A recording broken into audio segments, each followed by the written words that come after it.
जय हिमालय, जय भारत। हिमालयी लोग यूट्यूब चैनल में आपका स्वागत है और मैं हूं जर्नलिस्ट डॉक्टर हरीश चंद्र लखेड़ा। आप जानते हैं कि हिमालयी लोग यूट्यूब चैनल एक मिशन के तौर पर काम कर रहा है। इस मिशन के तहत हिमालयी लोगों के इतिहास, लोक भाषा, संस्कृति, कला, संगीत, धरोहर और सरोकार आदि को देश दुनिया के सामने रखा जा रहा है। आपसे आग्रह है कि इस चैनल को लाइक और सब्सक्राइब करके हमारे मिशन का हिस्सा बनिए। इस बार आपको नेपाल के कुमै या कुमाई बाहुन यानी कुमाऊनी ब्राह्मणों को लेकर जानकारी दे रहा हूं। नेपाल में बाहुन शब्द वहां के पहाड़ी ब्राह्मणों के लिए एक बोलचाल में प्रयोग किया जाता है। बाहुन शब्द ब्राह्मण से ही निकला है। नेपाल में उत्तराखंड विशेष तौर पर कुमाऊं से गए ब्राह्मणों को कुमै या कुमाई बाहुन कहा जाता है। नेपाली समाज के लगभग हर क्षेत्र में कुमाई बाहुन छाए हैं। नेपाल में इनको चतुर, चालाक व तेज तर्रार माना जाता है। नेपाली में एक कहावत है, कुमाई को घुमाई, जिसका अर्थ है कि कुमाई का जाल अर्थात कुमाई बाहुन के जाल में फंसने से बचिए। प्रथम नेपाली फिल्म के मैती घर के हीरो कुमाई बाहुन चिदम्बर प्रसाद लोहानी यानी C.K. लोहानी भी कुमाई बाहुन थे। यह फिल्म 1966 में आई थी और हिंदी फिल्मों की प्रसिद्ध अभिनेत्री माला सिन्हा से उनका विवाह हुआ था।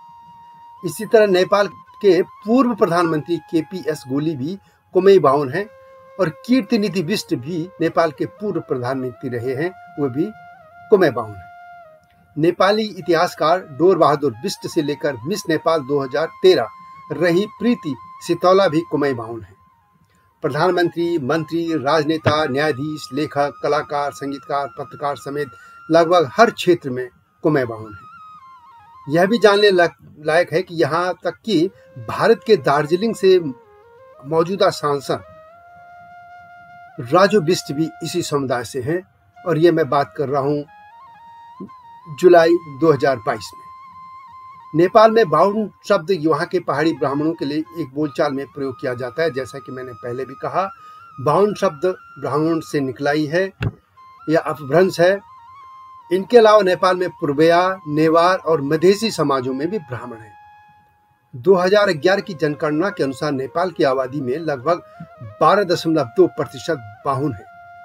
नेपाल में विभिन्न प्रकार के बाहुन हैं। इनमें पहाड़ी बाहुन, नेवार बाहुन, पूर्विया बाहुन, मधेसी या तराई बाहुन है।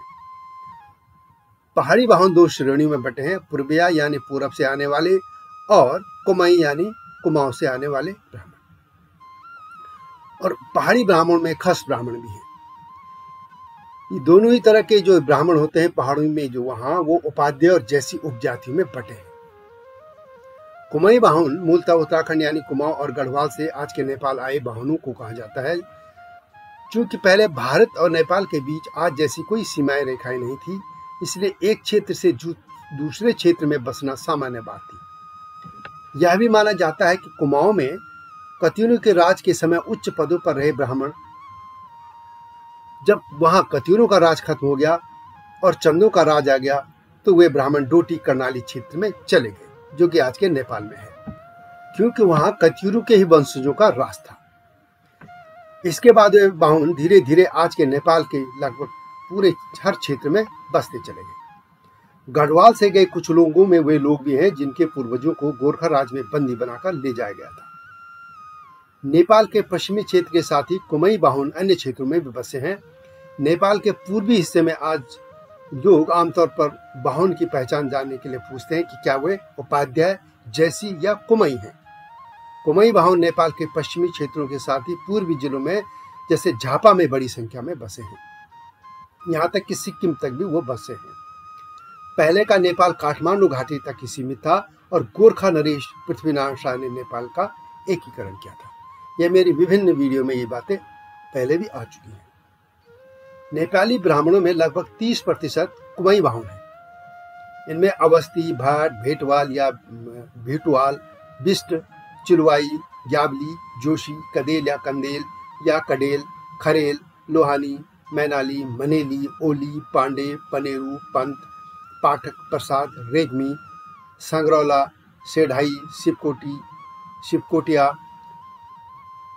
सिमखाड़ा, सितौला या सिटौला, थपलिया, उपरेती, त्रिपाठी, सेदाई, उपरेती, कुकरेती, सितौला, खरेल, सिंघाड़ा, काफले, मैनाला, बस्तोला, सियाल आदि में प्रमुख जातियां हैं।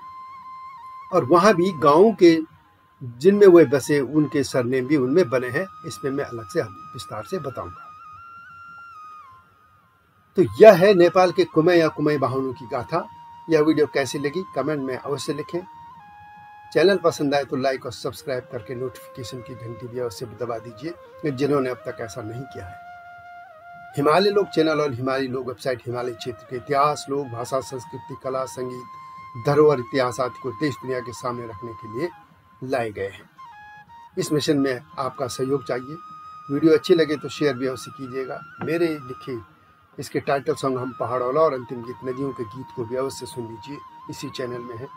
समाचार विश्लेषण पर हमारा चैनल है संपादकीय न्यूज। अगली वीडियो की प्रतीक्षा कीजिए। तब तक जय हिमालय, जय भारत। हिमालय पे पेड़ हो तो गीत गाएंगी नदियाँ, गीत गाएंगी नदियाँ। पेड़ों पे चिड़िया है तो गीत गाएंगी नदियाँ, पेड़ों पे चिड़िया है तो गीत गाएंगी नदियाँ। माँ की लोरी जैसे होते हैं नदियों के गीत।